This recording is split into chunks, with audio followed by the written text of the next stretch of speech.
All right, welcome to the third video in our series on the 2020 AP Testing Guide. So this video is about exam day and what to expect on exam day.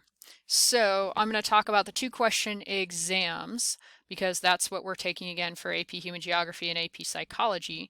And you want to go ahead and log in about 30 minutes before your local start time, and you can find that local start time in video 1. To check in, you're going to use your e-ticket, and they're going to email that to you. Okay, you're going to complete whatever the identity information is that they ask for, and then you're going to sit and wait for the exam to begin automatically. And again, they're going to roll you into that exam. So if you don't start exactly on time, don't worry. Timer will account for the time you're supposed to have, not from 11 o'clock or 1 o'clock when we're testing. Okay.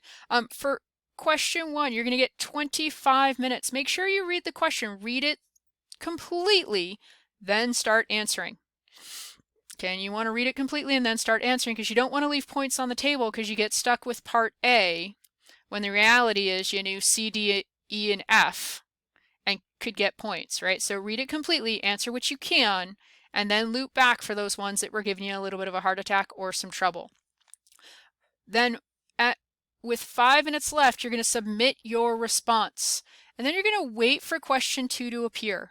Okay, question 2 will appear and you will have 15 minutes. And again, you're going to repeat that same process. You're going to read the entirety of the question and you're going to answer the ones that you can easily first. And then you're going to go back and fix the other ones. Okay, and then with about 5 minutes left, that exam is completed. Okay, you're going to submit your response, and that 5 minutes, by the way, does not come out of the 15 minutes, so it's 15 plus 5. Just to be clear, it's 25 plus 5. Okay, your testing environment. It is best if you do your test by yourself in a quiet room, and you want to do that because it's going to remove distractions. Okay, go ahead and enable the do not disturb or the quiet settings on your phone, on your tablet, on any device that's going to be in the room. Okay, and then go ahead and let your parents, your guardians, your siblings, your friends all know you'll be testing so that they don't disturb you. Okay, you want to make sure whatever device you're testing on is plugged in. And if you have limited bandwidth, please go ahead, just ask others on your network to limit their use of the internet during your exam, particularly for high bandwidth activities, for example, games like Fortnite or streaming services like Netflix. Okay, and then you want to make sure that you've got your checklist and any required documents next to you, along with whatever notes and things you're going to use as support. In terms of exam security, you may not incorporate work which is not your own, and you may not provide or receive any kind of aid from anyone. Okay, so to identify students attempting to receive help through the web, a phone, or social media, there are sophisticated detection technologies and processes being applied. Most of those techniques remain confidential to maximize their effectiveness, but also worth noting that they will be monitoring social media and discussion sites to detect and disrupt cheating. They might even post content that's designed to confuse or deter those who attempt to cheat.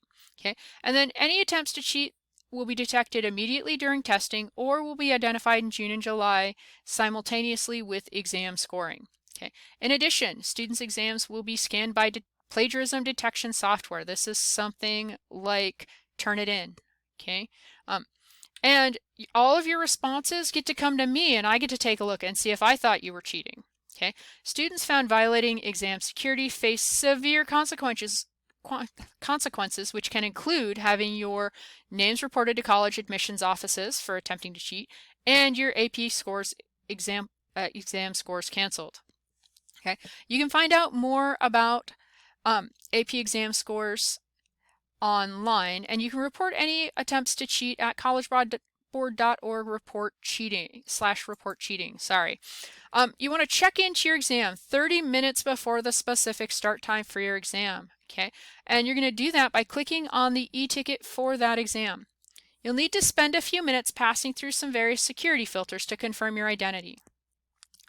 And a timer will show how much time remains until the start of the exam. So you're going to be looking at something kind of like this. Okay. Once the exam starts, your first question will automatically appear. You should not refresh your browser. Okay. It will just automatically show up. To answer the questions, for most exams, the question is going to be divided into parts labeled in alphabetical order. Use those letters to organize your response and to make sure you're not accidentally skipping any part. You're welcome to use spell check and grammar check, but these will not provide you an advantage. Okay, it's not a spelling test, it's not a grammar test. They only take off for those things if they can't tell what you're trying to say. Okay. And if you've installed a Grammarly plugin, you need to disable it or the exam won't function. Okay. You can print the test questions and annotate them if you like, but you cannot use annotation software to annotate online.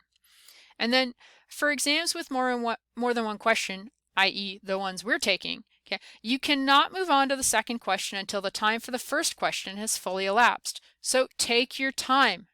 Take your time. Again, read that question completely, answer everything you can. Go ahead and attempt things you're not sure about or where you feel like you might be making it up. You don't get points for what you don't write. Okay? Make it up, pull it out of dark places, as a friend of mine would say. Maybe, just maybe, you happen to stumble on the right answer, you get some points. Okay? Once the time for that first question is finished, the second question automatically appears. And it's worth knowing, once you submit a question, you can't go back to it. Okay, so make sure that you're done when you submit.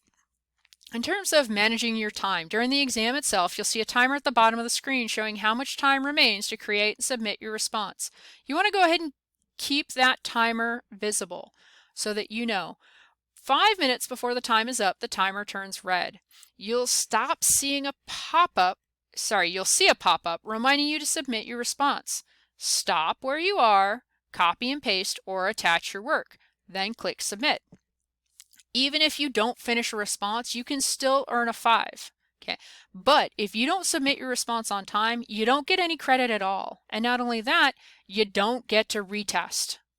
Okay, losing track of time and not submitting a response before time runs out, again, not an acceptable reason to request a makeup test. So AP will set standards for scores of 3, 4, and 5 this year, so it's not more difficult to earn high AP scores this year than it was in prior years. Also means it's not going to be less difficult. Their goal is always to make sure those tests are consistent year to year and time to time. Okay. When you're submitting your response, submitting is going to be a 2-step process. You're going to attach or paste your response, and then you're going to click Submit. If you don't click Submit before the timer runs out, your response doesn't count. Okay. Once you click Submit, your response can continue to transfer depending on the bandwidth. That's fine. Okay. Even if the time runs out, if it's transferring, it's fine. But that also means you're able to move on to that next question while it's continuing to transfer, so long as you clicked Submit before the time ran out. Okay.